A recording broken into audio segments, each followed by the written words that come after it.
अब बात शीना हत्याकांड की, जिसमें उसके पिता ने सामने आकर एक नया खुलासा किया है। सिद्धार्थ दास का कहना है कि शीना और मिखाइल उसके और इंद्राणी के ही बच्चे हैं, लेकिन इंद्राणी उनकी पत्नी नहीं थी, वो लिव इन रिलेशनशिप में रहे।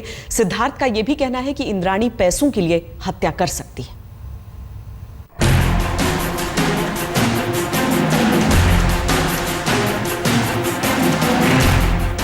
कत्ल 2012 में हुआ, गिरफ्तारी 2015 में हुई और इसकी बुनियाद 20 साल से भी पुरानी है।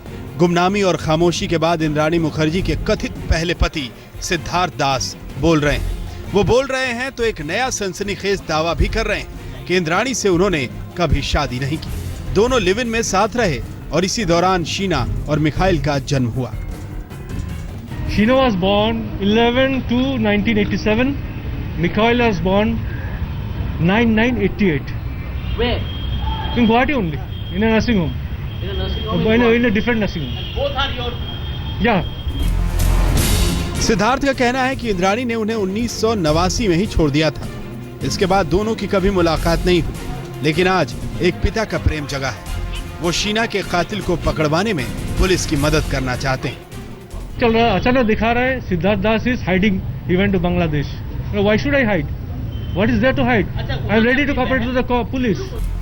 सिद्धार्थ का यह भी कहना है कि इंद्राणी बेहद महत्वाकांक्षी महिला है और उसे पैसों से बेहद प्यार है।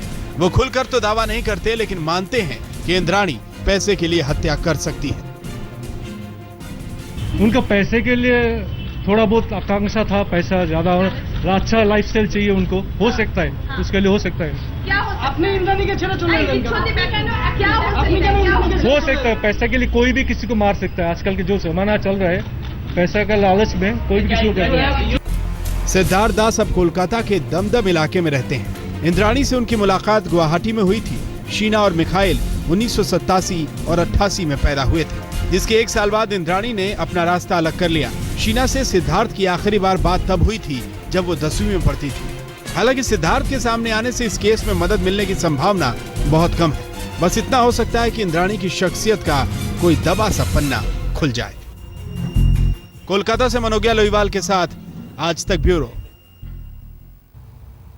इसी मामले में जो पुलिसिया पूछताछ चल रही है, उसमें एक और खुलासा हुआ है। वो इस बारे में कि आखिर शीना की लाश को ठिकाने किस तरीके से लगाया गया था। दरअसल गाड़ी में बैठकर जब उसे ले जाया जा रहा था, तब खन्ना और इंद्राणी दो तरफ से उसे पकड़े हुए थे। गाड़ी में बीच में कुछ इस तरीके से बिठाया गया था ताकि रास्ते में अगर पुलिस देखे या लोग देखें तो उन्हें यह आभास भी ना हो कि कोई लाश को ठिकाने लगाने ले जाया जा रहा है।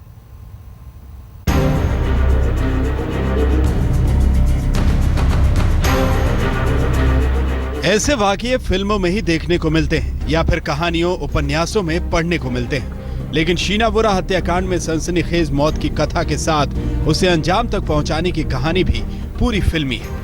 पुलिस की पूछताछ में यह बात सामने आई कि शीना के हत्याकांड के बाद उसकी लाश को कार की पिछली सीट पर ऐसे बिठा दिया गया जैसे कोई जिंदा लड़की बैठती है, ताकि किसी को कोई शक भी ना हो। मौत की नींद सो चुकी शीना को नाटकीय नींद में ढालकर एक शातिर हत्यारे की तरह उसे ठिकाने लगाया गया। लाश लुढ़क कर सीट पर न गिर जाए, इसीलिए उसे एक तरफ से इंद्राणी ने पकड़ रखा था और दूसरी तरफ से उसके पूर्व पति संजीव खन्ना ने, और ड्राइवर खामोशी ओढ़े कार चलाता रहा। फिर तयशुदा जगह पर यानी रायगढ़ के जंगलों में पहुंचने के बाद तीनों ने कार से लाश निकाली। अकड़ चुकी लाश को बेतरतीब तरीके से सूट में भरा और पेट्रोल छिड़क कर आग लगा दी। कोई पेशेवर मुजरिम ऐसी किसी हरकत को अंजाम दे, एक पल के लिए ये सोचना भी मुमकिन लगता है, लेकिन पढ़े लिखे और हाई प्रोफाइल सोसाइटी से ताल्लुक रखने वाले लोग ऐसा कर सकते हैं, ये बड़ा अजीब है। वो भी तब जब ऐसा करने वालों में मौत के घाट उतारी गई लड़की की मां भी शामिल हो। लेकिन पुलिस की माने तो नफरत की आग में झुलसती शीना की मां इंद्राणी जैसे सारी हदों से आगे निकल गई। पुलिस के मुताबिक इंद्राणी और खन्ना ने ड्राइवर श्यामवर के साथ पिछली शाम को ही शीना को गला घोंटकर मार डाला था और उसकी लाश को रात भर कार की डिक्की में छिपा कर रखा। तीनों ने लाश के साथ ऐसा इसलिए किया ताकि रास्ते में पुलिस नाकेबंदी के दौरान किसी पुलिस वाले की नजर पड़ने पर भी उसे शक न हो। साहिल जोशी के साथ सुप्रतिम बनर्जी, मुंबई, आज तक।